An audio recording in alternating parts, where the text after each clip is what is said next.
এই যে আপনারা এক মিষ্টি বাবুকে দেখতে পাচ্ছেন, হ্যাঁ, ওর নাম হচ্ছে সাফিয়া ইসলাম, তাই তো সাফিয়া? হ্যাঁ, তো ওর এই সাজসজ্জা দেখে আমি বললাম তুমি কি সাজতে খুব পছন্দ করো? তখন আমি জিজ্ঞেস করলাম তোমার হাতের এই যে একটি আলপনা বা হাতে যে মেহেদি পড়েছে, এটা কে দিয়েছে? এটা আমার একটা আন্টি দিয়েছে। ও, এটা তোমার একটা আন্টি তোমাকে এই যে এটা সাজিয়ে দিয়েছে, তাই তো? এই যে ওর হাতে খুব সুন্দর করে সে মেহেদি পড়েছে এবং মেহেদির যে ডিজাইনটা সত্যি আমার ভীষণ পছন্দ হয়েছে। শুধু তাই নয়, ওর ঠোঁটে তুমি কি দিয়েছো? লিপস্টিক। আচ্ছা, লিপস্টিক দিলে কি হয়? লিপস্টিক দিলে স্বপ্ন ভালো হয়। ও, খুব সুন্দর সুন্দর স্বপ্ন দেখা যায় না? তুমি আজকে রাত্রে কি স্বপ্ন দেখেছো? আজকে দেখছি আমি ফুল বাগান দেখছি। ও, ফুল বাগান দেখেছো? তার মানে তুমি ফুল বাগানের মধ্য দিয়ে খেলা করছো, এটা দেখেছো, তাই না? আচ্ছা, তুমি আর কিভাবে সাজুগুজু করো? আমি লিপস্টিক দিয়ে, আমি পাউডার দিয়ে, আমি টিপ দিই, কাজল দিই, মাস্কারা দিই, অনেক কিছু দাও না? তো এই জন্যই তো তুমি এত কিউট। এই যে আবার তোমার চুলের ঝুঁটি, তোমার এই চুলটা বেঁধে দিয়েছে কে? আম্মু। তোমার আম্মু বেঁধে দিয়েছে? আচ্ছা, তো আসলে এই যে মিষ্টি বাবুদের সাথে আমি গল্প করি, কথা বলি, যাতে ওদের ভয় ভীতি সব কেটে যায়। বাচ্চাদের ভয় কেটে গেলেও মায়েদের ভয় কাটে না, তারা দুশ্চিন্তায় থাকে। হ্যাঁ, ওর আম্মু আছে এই মুহূর্তে অপারেশন থিয়েটারে। আমরা কিছুক্ষণের মধ্যে ওর একটি ছোট্ট সার্জারি সম্পন্ন করব। সেই সার্জারিটির নাম হচ্ছে এডিনোটনসিলেক্টমি। তোমার গলার টনসিল এবং এডিনয়েড বড়, তাই তো? তাই তোমার কি সমস্যা হয়? একটু হা করো তো। হ্যাঁ, এই যে হা কর, দেখি দেখি, জিব্বা বের করো। এই যে জিব্বা বের করার সাথে সাথে খেয়াল করো, আর একটু বের করো, আর একটু বের করো। বলো আ আ বলো। হ্যাঁ, এই যে আ বলার সাথে সাথেই আমরা খেয়াল করলাম ওর গলার মধ্যে টনসিলটা অনেক বড়, এবং আমরা এক্সরেতে দেখেছি ওর এডিনয়েডটি বড় রয়েছে, যে কারণে আমরা এই দুটি কাজই একই সাথে করে দেবো, অর্থাৎ এডিনোটনসিলেক্টমি সার্জারি করে দিলে ওর সমস্যাটা মিটে যাবে। আচ্ছা, তো তোমার কি কষ্ট হয় রাত্রেবেলা বলো তো? আমি নাক ডাকি, লোম পড়ে, হা করে ঘুমাই। দেখুন মিষ্টি বাবুটি কত সুন্দর করে বলল, সে নাক ডাকে, নোল পড়ে এবং হা করে ঘুমায়। এই সমস্যাগুলোই হয় যাদের এডিনোটনসিলাইটিসের সমস্যা থাকে। তো আমরা আশা রাখছি আজকে সার্জারিটি করার পর ও সম্পূর্ণ সুস্থ হয়ে যাবে। হ্যাঁ, আপনারা সবাই দোয়া করবেন মিষ্টি বাবুটির জন্য।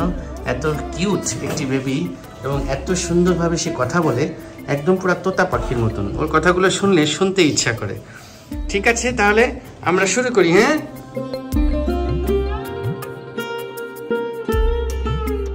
এই যে সাইফা, তোমার জন্য একটা গিফট নাও। দেখো তো কি আছে গিফট। হ্যাঁ, বের করো।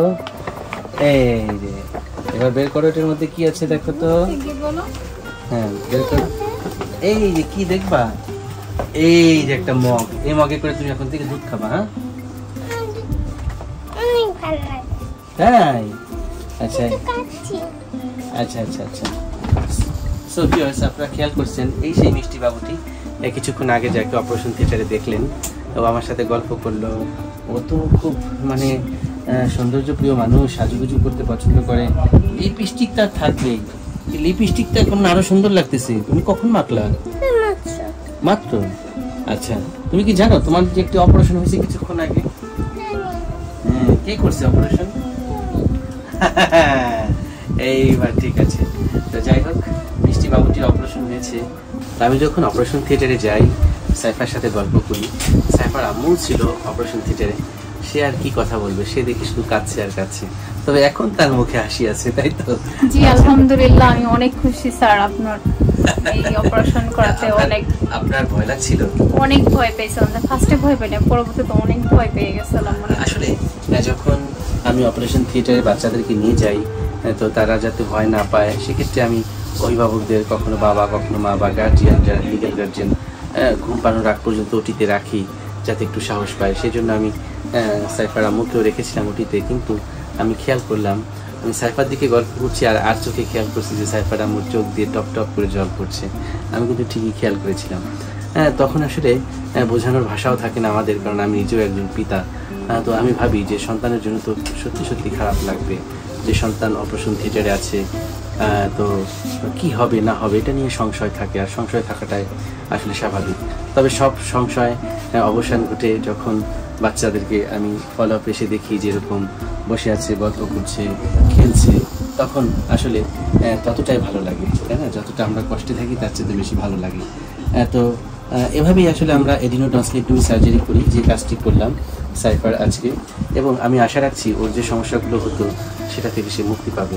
আমরা একটু সাইফার আম্মুর কাছ থেকে শুনি ও কি কষ্ট ছিল এতদিন। একটু স্যার, ও হাঁকুড়ে ঘুমাইতো, মুখে লালা পড়তো, মানে নাক ডাকতো, অনেক শব্দ হইতো, ছোট ছোট শব্দ হইতো, মানে অনেক দিন ধরে মনে কোনো প্রবলেমটা হয়তো, মানে চিন্তা করতাম যে মানে এমন একটা পাইতাম হয়তো, বা মনে করেন ভালো কোনো চিকিৎসার মাধ্যমে যদি আল্লাহ পাক ওকে ভালো করতো। আসলে রোগ ব্যাধি সম্পর্কে মানুষের ধারণা কম থাকে, বিশেষ করে যারা মেডিকেল পার্সন না, তারা তো আসলে এইগুলো জানারও কথা না।